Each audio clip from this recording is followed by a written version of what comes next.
Praise the lord. హల్లెలూయా. దేవుడి నామానికి స్తోత్రాలు. మీ అందరికీ నా వందనాలు తెలియజేస్తున్నాను. ఈ దినం కొరకు దేవుడు సిద్ధపరిచినటువంటి మాటలు. ప్రియ సహోదరి సహోదరుడా, ఈ దినం అయితే దేవుడు నిన్ను ఈ ప్రశ్న అడుగుతున్నారు. నీకు కలిగినటువంటి ఆరోగ్యాన్ని బట్టి కానీ, కుటుంబాన్ని బట్టి కానీ, పిల్లల్ని బట్టి కానీ, ఇంకా ఏదైనా కానీ, మంచి ఉద్యోగాన్ని బట్టి కానీ, ప్రతి దాంట్లో నీవు స్థితిని బట్టి కానీ, ప్రతి దాంట్లో నీవు దేవునికి చిన్న పెద్దాన్ని తేడా లేకుండా ఆయనకి ప్రతి దాంట్లో నమ్మకత్వాన్ని కనపరుస్తున్నావా? అకౌంటబుల్గా ఉంటున్నావా? లెక్క అప్ప చెప్పడానికి కరెక్ట్గా నీవు ఉంటున్నావా అని చెప్పి దేవుడు ఈ దినం నీతో అడుగుతున్నారు. ఎందుకనంటే ఇప్పుడు ఈ భూమిని వదిలేసి మనము పరలోక రాజ్యానికి వెళ్ళినప్పుడు, అక్కడ జడ్జ్మెంట్ డేలో మనం ఫేస్ చేసినప్పుడు ప్రతి ఒక్క యాక్షన్, ప్రతి ఒక్క మాట, ప్రతి ఒక్క బాధ్యత ఆయన మనకు అప్పగించిన ప్రతి దానికి ఆయన లెక్క అడిగేటువంటి దేవుడుగా ఉన్నారు.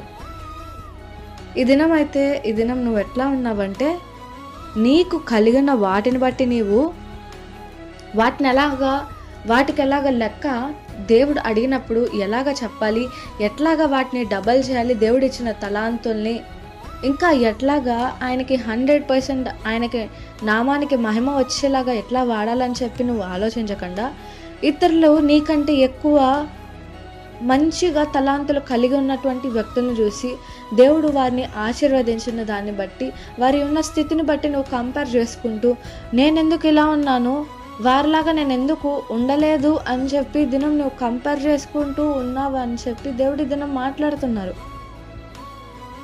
ఇప్పుడు దేవుడు నీకు కలిగిన వాటి కోసం దేవుడు నువ్వు చేసిన క్రియలను బట్టి నిన్ను లెక్క అడుగుతారు. అప్పుడు నువ్వు దేవా నాకు ఇచ్చావు కాబట్టి నేను ప్రూవ్ చేసుకోలేకపోయాను, ఇప్పుడు నాకు కూడా మంచిగా ఉన్న స్థితి ఇస్తే, ఇప్పుడు నా ఫ్రెండ్కి ఇచ్చినటువంటి స్థితి ఇస్తే నేను కూడా అంత నమ్మకంగా ఉంటాను, ఇప్పుడు నాకు ఇది ఇచ్చి నేను ఇందులో నమ్మకంగా లేనంటే నేను ఎట్లాగా అని చెప్తే అది చల్లదు. ఎందుకనంటే ఇప్పుడు నువ్వు కంపేర్ చేసుకోవడానికి వీల్లేదు. ఎందుకనంటే దేవుడు నిన్ను సృజించేటప్పుడు ఆయన ఇష్టపూర్వకంగా ఇష్టంగా ఆయన నిన్ను చెక్కారు కదా. ఇప్పుడు అదే రీతిగా చూసుకున్నట్లయితే ఒకళ్ళ ఫుట్ ప్రింట్స్, ఒకళ్ళ ఐ లెన్సెస్ ఇంకొకరితో కంపేర్ చేయడానికి అవ్వదు. ఒక పర్సన్ టు పర్సన్ డిఫరెంట్గా ఉంటుంది.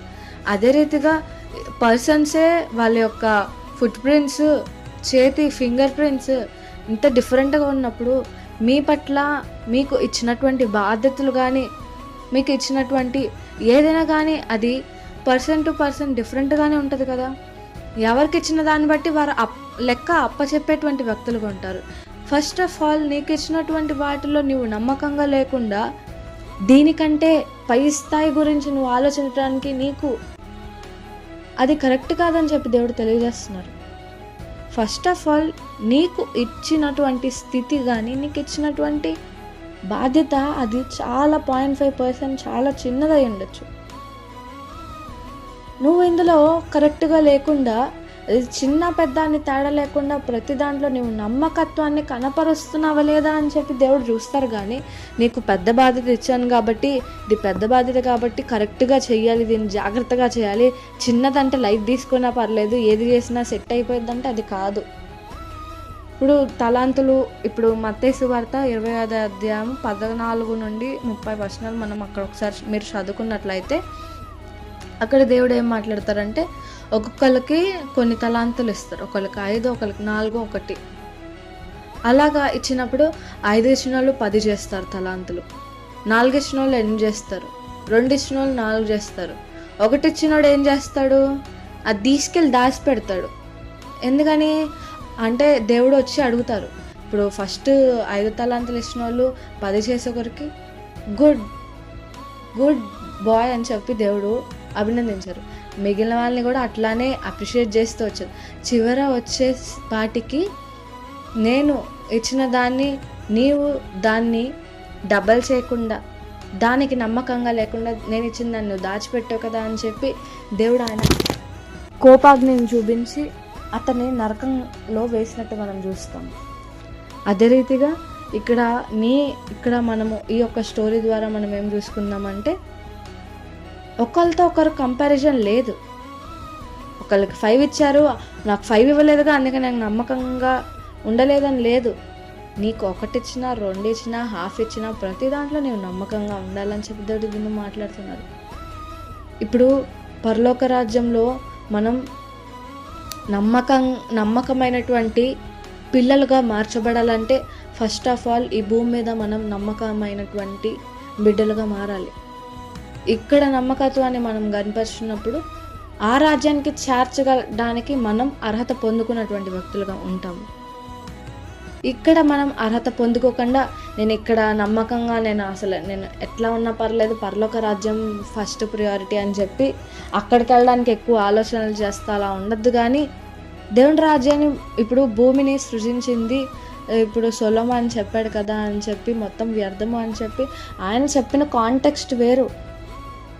అంటే దేవుడి కంటే ఏది ఎక్కువ కాదనే కాంటెక్స్ట్లో చెప్పారు.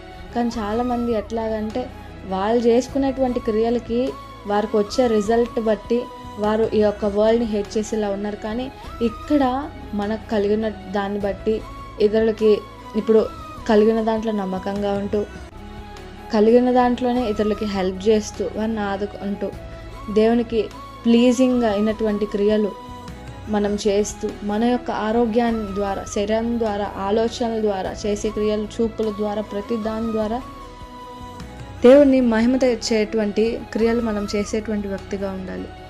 ఇక్కడ మనము ఆయన నీకు కుటుంబ బాధ్యతనిచ్చారు, పిల్లల బాధ్యతనిచ్చారు, లేకపోతే ఆఫీస్లో నీ కింద ఇంతమందిని ఇచ్చారు, లేకపోతే నీకు ఒక సంఘాన్ని ఇచ్చారు, లేకపోతే నీ దగ్గరకు ఒక వ్యక్తిని పంపించి వారిని ఒక ట్రైన్ చేయమన్నారు. అంటే ఆయనకు నచ్చినట్టుగా అలాగా ఒక్కొక్కరికి కొన్ని బాధ్యతలు అప్పగించున్నారు కదా. నీకు కూడా దేవుడు కొన్ని బాధ్యతలు అప్పగించున్నారు కదా. నీవు ఇతరులతో కంపేర్ చేసుకుని నీ యొక్క బాధ్యతను నిర్లక్ష్య పెట్టేటువంటి స్థితిలో ఉన్నావేమో ఒకసారి పరీక్షించు, తెలుసుకో. ఎందుకనంటే నీవు ఈ భూమి మీద ఉన్నంత వరకే వాటికి నమ్మకత్వాన్ని ఎట్లాగ నమ్మకంగా నీవు పని చేసావు, ఎట్లాగ దాన్ని అభివృద్ధి చేసావు అని చెప్పి అవకాశం భూమి మీద ఉన్నప్పుడే ఉంటుంది. వన్స్ నువ్వు చనిపోయి దేవుని ఎదుటికి వెళ్ళినప్పుడు ఆయన లెక్క అడుగుతారు. నువ్వెందుకు నేను ఇచ్చిన దాన్ని నమ్మకంగా నీవు ఉండకుండా, నేను ఇచ్చిన దాన్ని ఎందుకు పాడు చేస్తావు, నా శరీరాన్ని ఎందుకు పాడు చేస్తావు, నేను ఇచ్చిన మంచి హృదయాన్ని ఎందుకు గాయపడినటువంటి హృదయంగా, పాపంతో నిండినటువంటి హృదయంగా ఎందుకు మార్చావు, నేను నీకు ఇచ్చిన కుటుంబాన్ని నువ్వు ఎందుకు సరిగ్గా చూసుకోలేదు, నీకు ఇచ్చిన ఆరోగ్యాన్ని నువ్వు ఎందుకు సరిగ్గా కాపాడుకోలేదు అని చెప్పి ప్రతి చిన్నది ఆయన లెక్క అడుగుతారు. చిన్న పెద్ద అని కాదు, ప్రతిదీ ఎవ్రీథింగ్ ఈజ్ కౌంటెడ్ అని చెప్పి దేవుడు నీతో మాట్లాడుతున్నారు. ఇది నన్ను నీకు కలిగిన దాన్ని బట్టి, దేవుడు నీకు ఇచ్చిన దాన్ని బట్టి, తలాంతులను బట్టి, స్థితిని బట్టి, వ్యక్తులను బట్టి, ప్రతి దాన్ని పట్ల నీవు నమ్మకత్వాన్ని కనపరచు. ఈ వరల్డ్ అనేది ఒక ఫౌండేషన్. ఇక్కడ నీవు కరెక్ట్ నమ్మకత్వాన్ని ఆయన ఎడల నీవు కనపరిచిన బట్టి నీవు పరలోక రాజ్యానికి చేర్చబడడానికి అర్హత నువ్వు పొందుకుంటావు.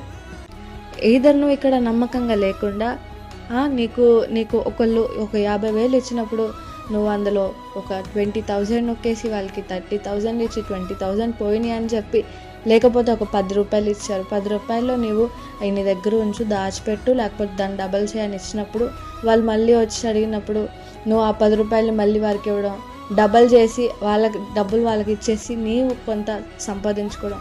అలా లేకుండా నీకు ఇచ్చిన దాన్ని దేవుడు ఎలా ఇచ్చారో అట్లానే నీవు ఉంచుతున్నట్లయితే దానికి కూడా లెక్క అప్పచెప్పాలి. ప్రతిదానికి నువ్వు లెక్క చెప్పేటువంటి వ్యక్తిగా ఉన్నావు.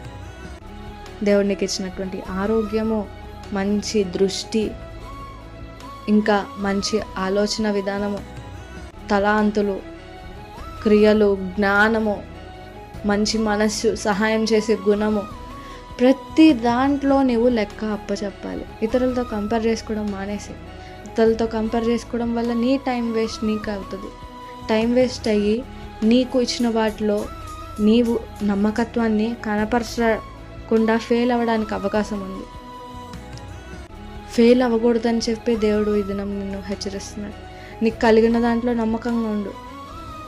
నీకు ఇచ్చిన 0.5% అయినా కానీ దాని పట్ల నువ్వు 100% ఎఫర్ట్ నువ్వు పెట్టి దాని ద్వారా నీవు దేవుడికి మహిమ తెస్తున్నావా అని చెప్పి చూసుకో.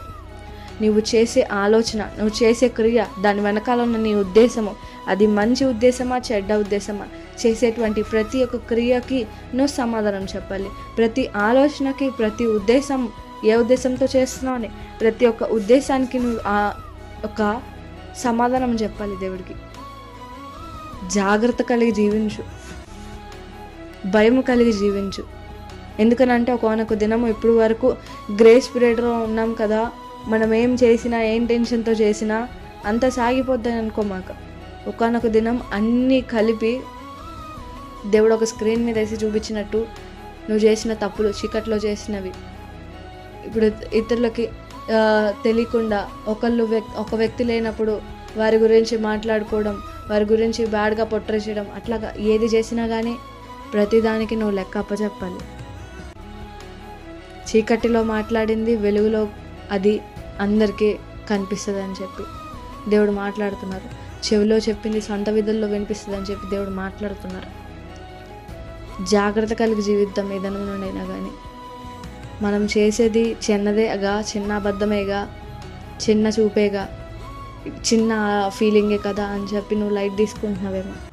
ప్రతిదానికి నువ్వు లెక్క అప్పచెప్పాలి. కరెక్ట్గా ఉండాలంటే ఎప్పటికప్పుడు నువ్వు కరెక్ట్ చేసుకోవాలి. ఎప్పటికప్పుడు చెక్ చేసుకుంటూ ఉండాలి. నేను కరెక్ట్గా ఉన్నానా, ఇదంతా దేవుడికి నచ్చేలాగా ఉందా, దేవుడికి మహిమ తెచ్చేలా ఉందా అని చెప్పి ప్రతిసారి ఎప్పటికప్పుడు నీ యొక్క శరీరాన్ని కానీ, నీలో పాపం ఉందా, నీ పాప క్రియలు చేసావా, ప్రతిరోజు నువ్వు ఎగ్జామిన్ చేసుకుంటూ ఉండాలి. ఎగ్జామిన్ చేసుకున్నప్పుడు నీ యొక్క లోపాలు పరిశుద్ధాత్మ దేవుడు నీకు తెలియజేస్తారు. తెలియజేసినప్పుడు నీవు దేవుడు నీకు అనుగ్రహించేటువంటి ఇంకో దినంలో అది జరగకుండా నీవు ఆలోచన, అవగాహన కలిగి ఉంటావు. కలిగి ఉన్నప్పుడు నువ్వు కరెక్ట్ చేసుకుని ఇంకా బెటర్గా పర్ఫామ్ చేయడానికి, ఇంకా బెటర్గా అకౌంటబుల్గా ఉండడానికి హెల్ప్ అవుతుంది. అందుకోసమే నీకు కలిగి ఉన్న దాన్ని బట్టి, ప్రతి దాన్ని, శరీరాన్ని బట్టి, ఆరోగ్యాన్ని బట్టి, ప్రతి దాన్ని, చేసే క్రియని బట్టి ప్రతిదీ ఆయన వెలుగులో ప్రతిదీ పెట్టి, ఇది దేవా నన్ను పరిశీలించు, నేను ఇది చేసేది కరెక్టా రాంగా, నేను నిజంగా నీకు అకౌంటబుల్గా ఉంటున్నానా, నేను ఆలోచించే ఆలోచన విధానం కరెక్టా, లేకపోతే ఇందులో నీకు విరోధంగా ఏమైనా ఉందా, ప్రతిదీ ఆయన సన్నిధిలో నీవు అడిగి తెలుసుకుని తప్పైతే సరి చేసుకో, కరెక్ట్ అయితే వెల్ డన్, ఇంకా ముందుకు వెళ్ళిపో. దేవుడికి నామానికి మాత్రమే మహిమ తెచ్చే విధంగా నువ్వు జీవించాలి. ఆయన నామానికి మహిమ తెచ్చే విధంగా ప్రతిదీ దాంట్లో నువ్వు అకౌంటబుల్గా ఉండి సమాధానం చెప్పేటువంటి వ్యక్తిగా ఉండాలని చెప్పి కోరుకుంటూ అట్టి కృపా దేవుడు మీకు దయచేయను గాక. ఆమేన్.